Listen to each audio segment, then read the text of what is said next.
Hello, this is Lawrence Holvey. I'm very excited to present a series on the shoulder and what can go wrong with it. In the series, I'm going to talk in the first one, which is this one, about the muscles and tendons of the shoulder. The next one, volume 2, will be about rotator cuff type injuries, which you probably all heard about.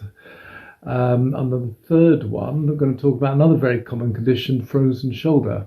The last one will be about other joint problems, acromioclavicular joint, calcific tendonitis.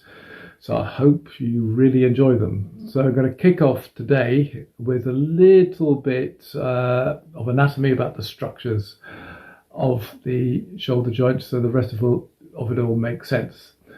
So it's going to be quite straightforward and easy to follow. So the first thing to do is the shoulder joint. So it's a joint that moves about. It's what's called a synovial joint, and it's got a big range of motion.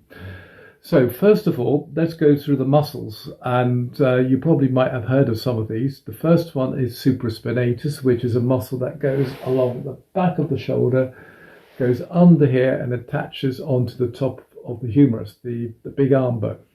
The function of this is to move your arm up and down like that. That's a supraspinatus or spinatus, whichever way you want to look at it.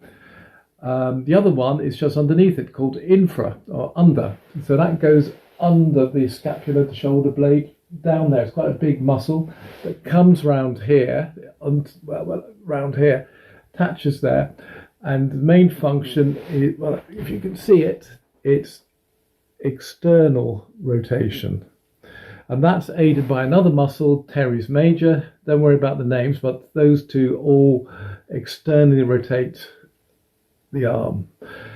The last one is subscapularis, which means underneath the shoulder blade, and its function is internal rotation. So what that does, moves the arm in, internal rotation.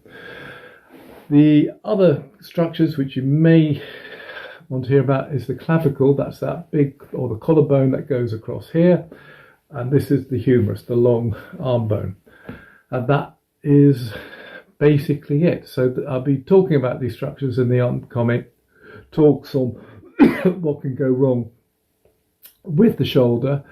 But bear those in mind. Oh yes, there's always something to remember, and that is the other one, which you've probably all heard of as bursitis.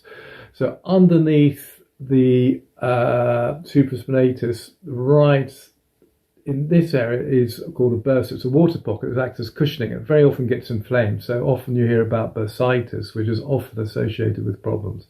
So all those four muscles which I've just gone through and mentioned form the rotator cuff, which you've probably all heard about, and many of you have probably had problems with. So that's the rotator cuff group of muscles attaching onto the shoulder, giving the shoulder both movement and stability. So just wait, and we, on the next video, will be talking about rotator cuff injuries. It doesn't get more exciting than that. Thanks for listening, and hope to see you on the next one.